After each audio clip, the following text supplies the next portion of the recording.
First hand, queen 10 offsuit on the big blind against the button, so we just call. And this is a pretty good texture for us. Let's see what he does. Okay, he checks back. He has all kind of middle hands checking back, so I think we can bet for value here. And also because he doesn't have too many flashes checking back, so when the flash comes he has more like ace jack and pocket pairs. We are defending the big blind again here against 2.5 from the button, so we choose here. Pretty nice flop. And he c-bets 1/3 of the flop, so easy call. Check again because we don't want to raise the flop. He can have better jacks, better trips, and even full houses. So, and even when we're racing, we are only repping a jack, so it's not a good spot to raise. And here he has a lot of new hands for value, and he will bet for himself the ace, and with the plus that he maybe is bluffing with a hand like 8-9 of diamonds, so the aces will call, the bluffs will fall, but we have an extra bet here. He ends folding, but we get value. We get a bet from a hand that will fold if we bet. And this is against a limper, so we're gonna raise 5x. Sorry. The table is not full yet. Not all the players are participating on the game.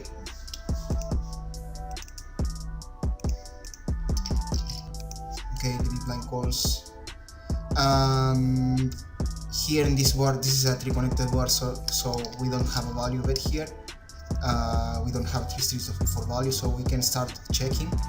And once he bets, he has a pretty high equity range because he's checking back all his trash. And I think we can check call, simply check call here. And also he's keeping his bluffs. Maybe he's bluffing flush draws.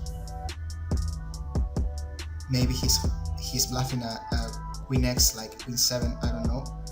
And here he's not bluffing, so he's not bluffing this river, so we're gonna bet pretty small to get value from a worst 10.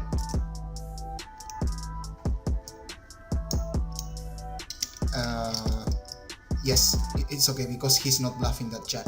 He's not bluffing his busted flush or his queen X.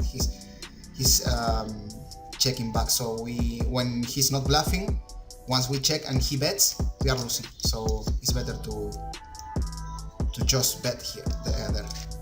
Here we defend, and now we face a continuation bet. So easy check call in this combo. If he continues big on this turn, it's pretty under bluffed, but we have to call again. And he simply check back this flop and bet with strong hands. Even he's checking back an ace. If I was him, I was betting half pot the river to get call from a king. Plenty of recreational players, Bodog NL50. Now we have a queen jack suited in the button. I think we can just call, sometimes 3-bet.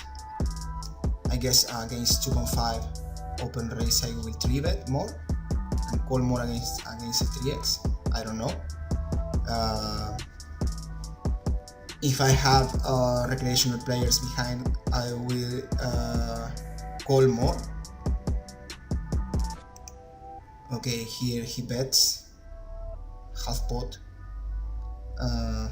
kind of bluffy. Just call is kind of okay. And now we get the flush, but we don't have the nuts. And he can have a lot of ace X of hearts. And I think that if he has something like ace 5 of hearts, he will bet pretty big here. So once he checks, he has an ace that wouldn't fold any size. So I'm gonna pot bet here for value. He calls. very good river, and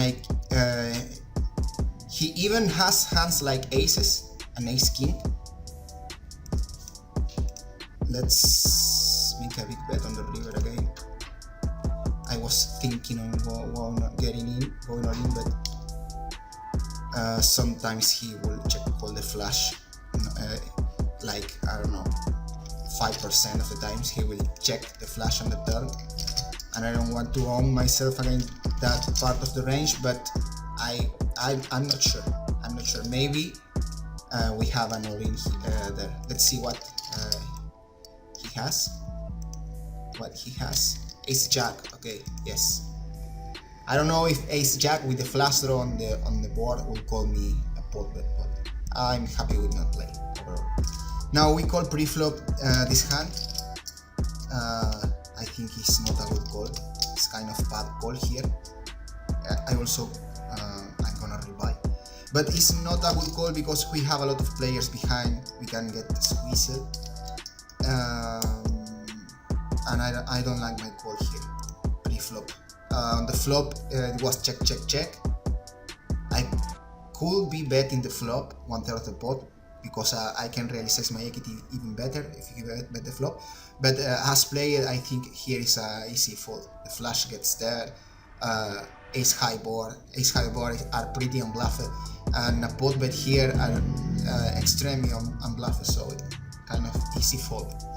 Now I think we call pre-flop because I don't know what we are doing here, but once here I think we are gonna just call. This is early position, regression early position with 30 big blinds, so just call. Maybe I call the big blind, I don't know, but king 9 offsuit is not a pretty good hand against early position, but I'm thinking about raising here because he hits a lot of ace-x, and maybe we can stack off this guy. Let's get it in. I don't want to. Okay, if he has an ace, he's calling, definitely. Okay, because I am expecting a lot of bet and check river, and I don't want to donk, so I think it's okay to raise there. Okay, we have a 3-bet pot against 130 big blinds deep opponent, and we have a pretty c-bet in this flop. Okay, end of the hand, great. It's great, but if he is calling, I can start to bullet his range, because I want to be sure what I'm doing on the turn, against what hands I'm playing, and how my combo interacts with his range. Because I'm basically blocking a lot of top pairs like ace king and king queen, but I also blocking some folds like I don't know, ace jack that will fold the turn mostly. But that was easy, man. Just hit the guy, just fold, just call and fold. Maybe a pocket. We open ace king in middle position and get called by the big blind. This is a 3/4 spot, because if I bet, I don't know, half pot, he will fold pocket 5s anyway.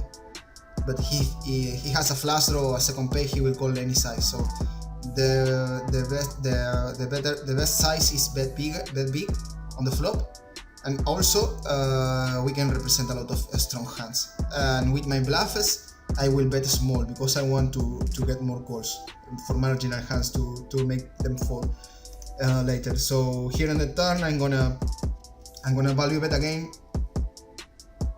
He can have a lot of pairs with a heart that we call any size. He can have a queen 10, a jack 10, king 10, a lot of hands, and even if he has something like, I don't know, king queen, now without a heart we are winning now, so we don't need to bluff our hand, just check behind and win some percentage of the time. Another important thing, and the last, because I don't want to make a pretty long, very long video, in the example of the recent hand, I want to add something. Just give me a second, guys, because this is pretty important in terms of win rate.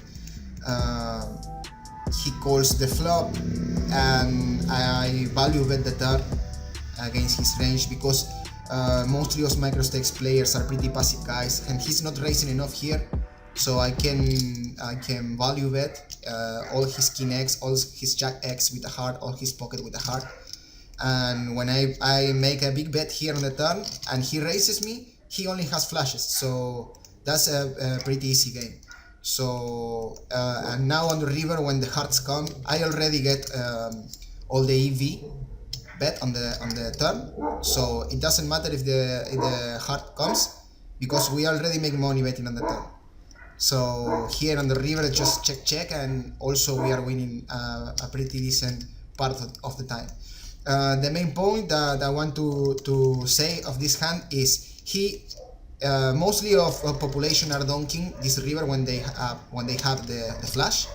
So when they check again here, they normally have middle straight hands that has nothing.